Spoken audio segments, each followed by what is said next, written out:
The Neptune Rocket is a critical aspect of Subnautica, your final endgame, your ticket off the alien world. After finding its blueprints in a hard drive on the Aurora, you spend your last moments building the rocket before blasting off home. But what if the Neptune Rocket blueprints blew up with the Aurora? What would this mean for Riley Robertson, the sole survivor and protagonist of the Subnautica story? Would it damn him to a lonely end, trapped in a strange, foreign world? Well, ladies and gentlemen, sit back, kick up your feet, and let me take you back to the underwater world of Planet 4546b, and all your questions will be answered.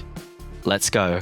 When the Aurora first crash lands on Planet 4546b, the ship is mostly intact, even if its controls and engine are probably damaged beyond repair, leaving it to rest eternally buried in the sands of the crash site, the crater its everlasting grave. Nevertheless, the possibility of ever repairing the ship is undoubtedly shattered when quantum detonation decimates the front and most of the back of the vessel. In the original game, Riley gets lucky. Even though most of the ship is completely destroyed, somehow, the section where the Neptune rocket blueprints are kept, the captain's quarters, lies virtually untouched. However, this time, let's say Riley wasn't so lucky. Maybe the blueprints were stored on another part of the ship, or maybe the captain's quarters vaporized with the rest of the Aurora's aft. Whatever the reason, Riley's best chance of escape has now been erased from existence. So what happens now? The first question we have to ask is, does this actually affect the main Subnautica storyline and progression, apart from the ending where Riley escapes on the rocket, of course? At first glance, you'd think it wouldn't, right? I mean, the only purpose of the Neptune rocket is to be able to leave the planet after you cure the chirobacterium. Yet I have a feeling the answer isn't that simple. Sure, from our omniscient observer's point of view, it seems to make no difference, but what if we look at this from Riley's point of view? From the point of view of a man stranded on an alien planet with seemingly no way to escape. The whole point of curing the bacterium is so Riley can leave the planet and return home. And in the canon timeline, Riley finds the Neptune rocket blueprints relatively not that long after he becomes stranded on the planet. Consequently, the blueprints in a way act as the primary motivation for Riley to cure the bacterium. In simple terms, the Neptune rocket blueprints provide hope for his escape, a reason to keep on going, to brave the unknown, to put his life on the line and dance with death. Without it, what point would he have of continuing? Of course, the threat of death at the hands of the chirobacterium would be a pretty good motivator, but you have to ask yourself, what is the point of curing it if you're going to be stranded here for the rest of your life anyway? Plus, would anyone even miss him? Bart Torgal looks for a cure with no hope of escape, but Bart Torgal had a reason to return home. Riley isn't a scientist like Bart was. He wasn't even important on the Aurora. Would anyone even care if he were missing? So what if he survived the Kara? All it would be doing is postponing his death until fate decided it was time for a Reaper Leviathan to tear him limb from limb. So maybe Riley gives up, willingly succumbing to the bacterium, and the cure is never found, dooming the rest of the universe to fall similarly without hope of a cure. But the thing about hope is that it persists. It is something that exists within all human beings, no matter who they are, from the wealthy to the oppressed. But what power would oppressors have over the oppressed if the oppressors did not have hope of a better future? So I don't think Riley would give up. I think he would keep going, even after watching the sunbeam explode above him, even after reading the PDA entries of the doomed Degassi crew. Because I think he would still have hope that he could return home. So no, maybe the story wouldn't be so different after all, and I'm pretty sure his hope would pay off.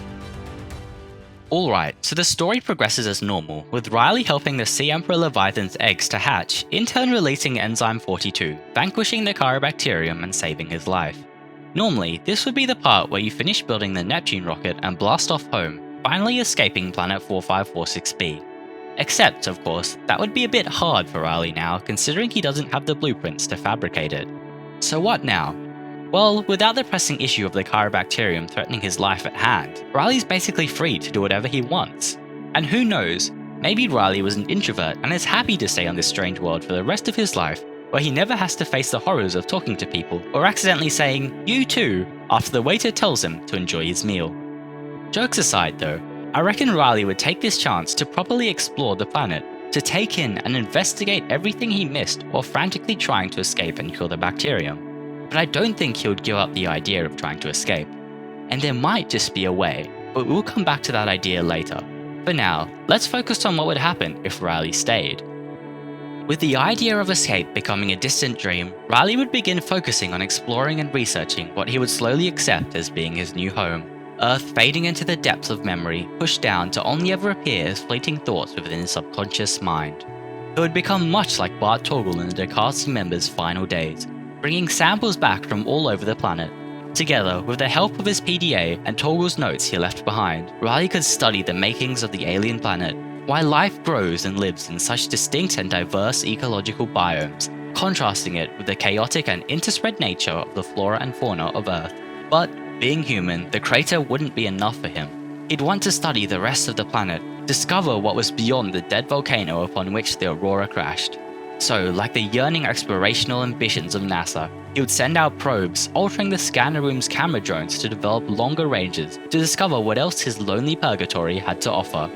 And then, maybe he'd discover Sector Zero, or something else entirely. The idea is brimming with possibilities. So what would you guys think of a theory/fan fiction exploring what if Riley remained on planet 4546b rather than escaping? I reckon it would be pretty fun for me to write. Let me know in the comments. Anyway, now to what I promised we'd get back to, a possible alternative way that Riley could escape. According to the Subnautica wiki, on the Aurora, Riley was a non-essential system maintenance chief. Now, I'm not sure if this means he was the chief of non-essential systems, or if he was just an all-round non-essential dude who worked as a systems maintenance chief. But either way, it sounds like before crashing on the planet, Riley was a professional engineer of some sort. And even though it seems like the futuristic tools and equipment of the Subnautica universe can pretty much do anything without the user having much knowledge about what the heck they're even doing in the first place, making me wonder why a systems maintenance chief is even needed if everything can basically be fixed by simply shoving a repair tool at it. The fact that Riley is an engineer may just turn out to be a big help in the escaping the planet department.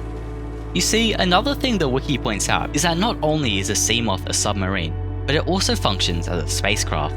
So if Riley can find a way to launch a Seamoth into space, he may finally be able to get home.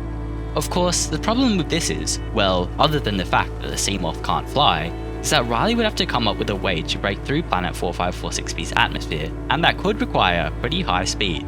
But it might not be as high as you think. We can actually calculate the minimum escape velocity Riley's Seamoth would need to be travelling at in order to escape its atmosphere. At this point, I feel advised to give a maths warning. Okay, so in basic terms, the escape velocity is the velocity required to obtain a gravitational potential energy of 0, which is when the object, in this case the Seamoth, reaches a theoretical point called the infinity point, and is thus the velocity that allows the object to escape the planet's gravitational force. And at this hypothetical infinity point, the final energy of the object is 0. This is important because if, like true physicists, we ignore air resistance as well as any other external force, we can apply the law of conservation of energy. Accordingly, we can say that the initial energy equals the final energy, which is 0. So in summary, kinetic energy plus gravitational potential energy equates to 0. Now we can rearrange this equation and bam, we get an equation for escape velocity.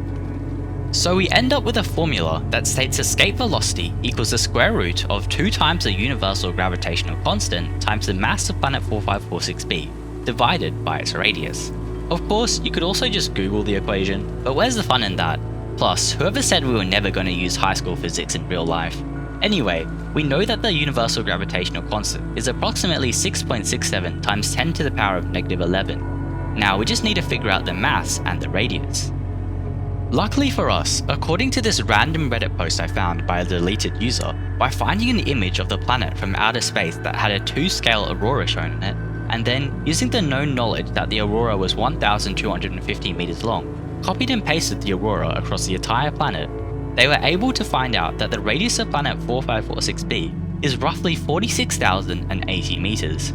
But now the mass. This is tricky, and I haven't found anything good on the internet, so we may have to do some estimating here. Okay, first, considering most of the planet is water, let's assume the density of the planet is similar to that of water on Earth, 1,000 kilograms per cubic meter. Multiplying this with the volume of a sphere with a radius of 46,080 meters gives us an approximate mass of 4.1 times 10 to the 17 kilograms. Of course, this is just an estimate and is very unlikely to be correct, but it's the best I can get. Neil deGrasse Tyson, if you're watching this, feel free to chime in. Subbing these values into the escape velocity formula, we get an escape velocity of 34.45 meters per second. This is incredibly low, especially compared to Earth's escape velocity of roughly 11,200 meters per second. Of course, this is only a rough estimate, and for the simplicity of this video, ignores land density, but the reason for such a low escape velocity is the fact that water is fairly incompressible, meaning that even in the deep depths where all the water on top is exerting huge amounts of pressure, the water still holds its shape and density. This is great for Riley, as such a low escape velocity means that, considering the Seamoth can travel at a max velocity of 11.25 meters per second, he doesn't actually need to go that much faster. And while you can't speed up the Seamoth in the canon game, if he could somehow figure out how to use his engineering skills to, say, attach the prawn suit thrusters to his vessel, escaping the planet with a Seamoth could very well be a viable strategy. But there is only one problem with this solution. Space is, well, massive. And since Alterra's original purpose for traveling to planet 4546b was to build a phase gate for quicker travel, it doesn't take a detective to deduce that the water world probably isn't the closest place to an Alterra base. So even though a high speed isn't needed to escape the planet, it'd still be required for Riley to traverse the large distances to get home. Of course, you never know, but yeah, there you have it. What if the Neptune Rocket blueprint blew off with the Aurora? What do you think of this theory? Let me know in the comments. And if you have any ideas for theories, let me know in the comments as well. And if I do end up making a video on your theory, you can expect to see your comment featured in that video. And again, I'm trying to reach 2,000 subscribers, so if you could subscribe, it would really help out a lot. Anyway, bye.